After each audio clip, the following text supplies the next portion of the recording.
Welcome back to week 8 and the final week of this transformation.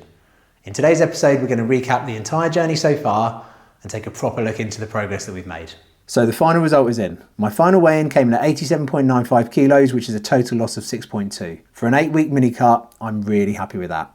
Physique-wise, I'm feeling good. I've got myself back into the shape I wanted to be in. My body fat scales are reading around 14%, so now I have a decision to make. I could push on and try and get down into that 10 to 12% range, or I can hold here and focus on building strength and progressing from this point. Training this week has been way more instinctual.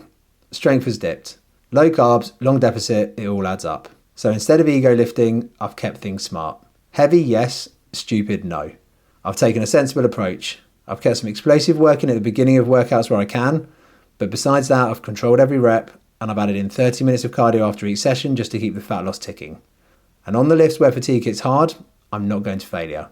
I'm going to a clean, intentional full stop. Pushing hard, but not burying myself.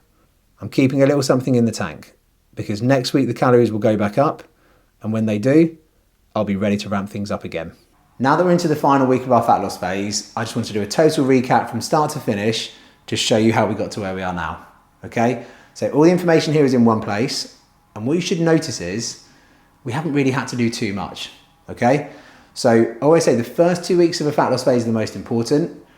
We're setting our goals, we're deciding what training plan we're going to follow, and we're working out our calorie maintenance so that we can just create a slight deficit.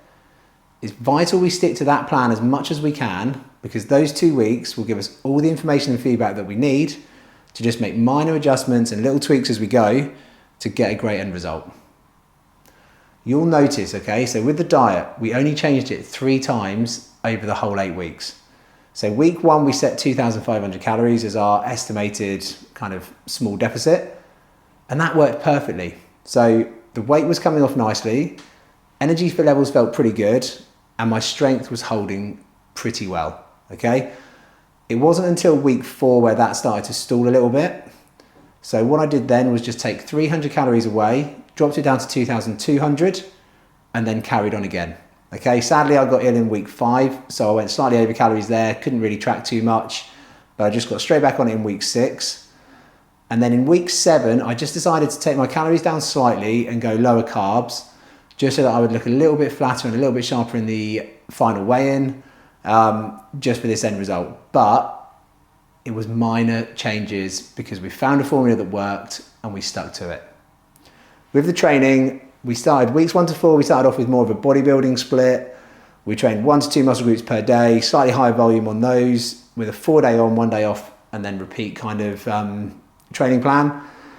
And it worked really well. I could have done that for 8 weeks. I just decided that I wasn't recovering too well, slightly lower calories, it was a little bit too frequent for me.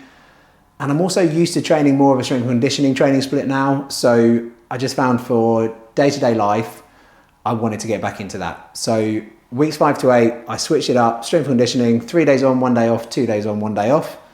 But the key here was that I kept my main lifts the same so that I could track my strength, okay?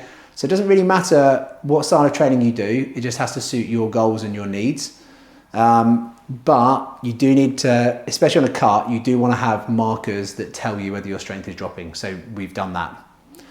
Cardio wise, again, we started with 2 low intensity steady state sessions for 30 to 45 minutes, and we just did that twice a week. In week 4, again, just to speed things up a little bit, we added in 2 HIIT sessions to that. And then week 8, which is this week, I kept the 2 HIIT sessions in, which I did at the beginning of the week when I had slightly more energy. And I've just done 30 minutes of cardio post-workouts, again, just to get a bit more output, burn a little bit more body fat before the final weigh-in. So again, not huge differences. Steps, I aimed for 10,000 per day, but I wasn't obsessed by this. So if I was doing steps as part of my cardio, I wasn't adding in extra. This was just to show me that I was moving outside of my sessions, okay? So if you're just training for an hour a day and then sort of sitting around, if you've got a sedentary job or whatever, it was a good thing for me just to have something to say, get up and move. Luckily, I don't have a sedentary job, so I get in quite a lot of steps. Sadly, my dog passed away in week 7, so cardio became gym only because it was too emotional actually to go and do steps outside without her. RIP Layla, aka the dragon. And overall result was weight. We started week 1 at 94.15 kilos. Week 8, we went down to 88.8 kilos, which was a total loss of 5.35, so about 5.5 kilos. And there's still 2 days left before the final weigh-in. So overall, strength has pretty much stayed where it is up until this final week, which is kind of normal because I've dropped my carbs down, I've got less energy in the gym as well. After this cut, I'm looking forward to adding some calories in, getting back to a maintenance and building the strength back up. But this happens at the end of a cut. But strength is pretty much held solid, 5.5 kilos lost. I would say that's a pretty successful mini cut / body fat transformation. There is something very obvious I'd like to say about my transformation. So I'm not your average 40-year-old going into the gym for the first time or even the first time in a while. I'm a personal trainer, I have been for about 20 years, and therefore I've got about 20 years of lifting experience behind me. I'm also a qualified level 4 strength and conditioning coach, and I've done nutrition qualifications, particularly when it comes to sport and exercise and weight management. I'm not a nutritionalist, but it does give me really good knowledge in these subjects. So my starting point, my experience level and my base will be very different to other people, okay? I don't want people to look at this transformation and just think, well, there's no way I can achieve that in 8 weeks. This isn't for me. Or this is how I'm going to look in 8 weeks' time. Because hopefully all those years that I've spent in the gym has helped me develop a slightly more muscle mass and a bigger base than other people would have. What I do want to say is you can use all the principles from these videos, no matter what your experience level, to make as your starting point and then work from there, okay?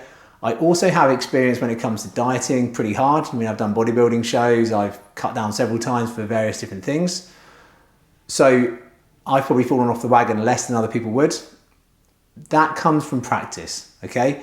So take the principles, put them into place. If you have a few wobbles, you'll just have to make some more adjustments along the way. But again, I've explained how you can do that. And the most important thing always is just getting back on track. But you can follow the principles and structures from these videos and get a fantastic result. You might not have 5 days a week you can train in the gym. Fine, 2 or 3 days, be progressive, get your accessories in, burn some calories. If your output is less because you're doing less days in the gym, you probably have to eat less calories, but you work all these things out along the way. Okay, so use this video as motivation, the fact that you can still get into shape at 40 or whatever age you are. But really, just get yourself into a place where you feel happy. That's the purpose of these videos. If you feel happy already, perfect. Scrap the transformation series, life is good. And that's the end of the 8 weeks. Final weigh-in was 87.95 kilos, which was a total loss of 6.2 kilos. And genuinely, I feel really happy with this, despite the setback in week 5. Now I have a decision to make.